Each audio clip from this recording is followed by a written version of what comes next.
Hey guys, welcome back to Goody Graps. Tonight we're watching Saturday night's main event and we're giving you a little update. Yeah, we saw the show kick off tonight with Rhea Ripley defending her women's world championship against Nia Jax. Like we talked about on the SmackDown review, this seems to just be like a stopgap match to give like Saturday night's main event a women's match on the card, and I don't think that there's going to be any story that builds from here. I think Nia's going to remain on SmackDown, Rhea on Raw. And it was kind of just like a showcase. Rhea was pulling out some moves that she doesn't typically pull out. Yeah, it was cool to see her do some stuff that we, don't usually get to see in Rhea's wheelhouse. But I think the match was, predictable. We all knew Rhea was going to retain. Speaking of predictability, next we saw Braun Breaker defend his Intercontinental Championship against Sheamus.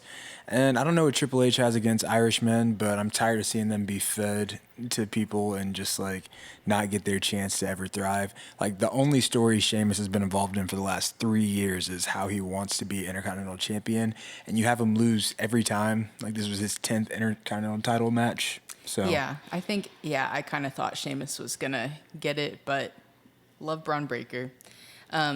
Unless there's some sort of payoff happening at WrestleMania, which like with how stacked the card is and how like short number of matches there seem to be on these recent Triple H pay-per-views, I'm not sure that there's a place for Braun versus Sheamus or like Sheamus like getting another opportunity while Braun is the champion. So we'll have to see how this plays out. Yeah, definitely. And we got to see the contract signing between Kevin and Cody. My prediction from yesterday almost came true. Any bold predictions? Yeah, I think Kevin Owens is going to break Shawn Michaels' neck. That's insane. We were dangerously close to seeing Kevin break Shawn Michaels' neck. I really thought Kevin was going to break Shawn Michaels' neck, and he tried, but he got hit with the sweet chin music, and that was the end of that. So, Yeah. Shawn was like, they let Shawn get more physical than I thought he was probably going to, and he looks good. That's how you throw a super he hit kick. the smoothest Like, super kick. I don't know who needs to take notes. Jimmy, Jay, everybody, Young Bucks, Seth, Cody, like everybody that throws a super kick, that's how it's done at 60 years old. So Crazy. Next, we saw Jacob Fatu take on Braun Strowman in a big Hoss match. This was really exciting, getting to see like a big showcase for Jacob Fatu. He got some more like promo time, looks like some new attire, and even though he didn't win against Braun Strowman, it was just like this is something to show like how destructive he is and how much of like a monster he could be. And I think that he looks like a star coming out of it. Yeah, he definitely did. He destroyed Braun Strowman, so that was something to see for sure.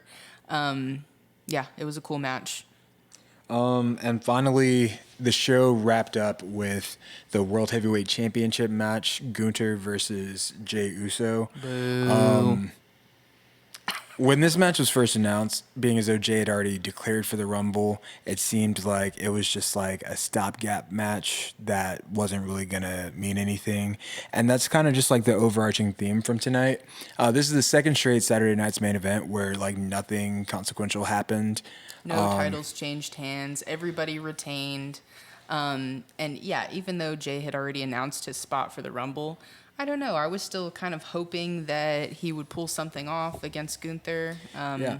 And like with the Royal Rumble being like a week from today, there was a chance to like take the title, switch it, and then Gunther could like just be mad again and just like have a refound focus and win it back like a week from now and still have it, and you wouldn't affect any Mania plans, but you give Jay his moment and it finally pays off for all of the popularity that he is accumulated throughout his main event run. Yeah. And it feels like time and time again, he can't get the job done at the finish line, and it's hurting his character at this point. Because, like, if you let a guy get that many opportunities, that many cracks at something, and he never walks away with it or gets the big one, like, whenever you eventually do have that moment, it's like you missed your mark, and no one cares at that point.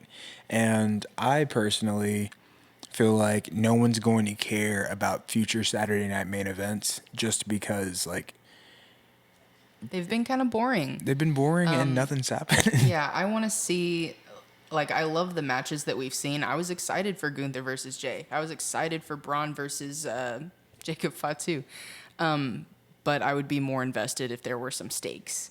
So yeah, things moved along. It's clear that they're, pushing for the Royal Rumble, and I'm sure more things are going to happen and develop then.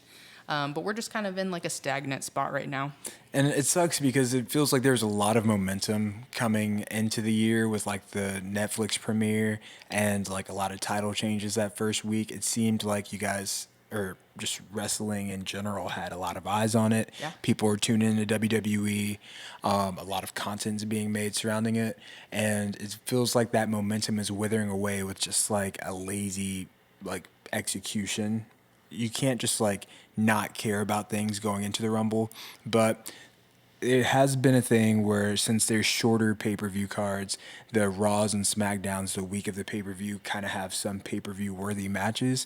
And I know that a few have been announced, like we have the Jimmy versus Carmelo match that's going to happen, and then Michin has her rematch. All that's going to be the night before the Rumble. So hopefully it's a good week of TV. A lot of stories get some good momentum going, and just excited for like things to really pick up and like that storytelling, that like magic that we felt last year in the Road to WrestleMania. Yeah. We just want that feeling back, and I'm still confident that we're gonna get there. But right now, it ain't it. But anyways, thank you guys for tuning in again, and we'll see you guys on Monday.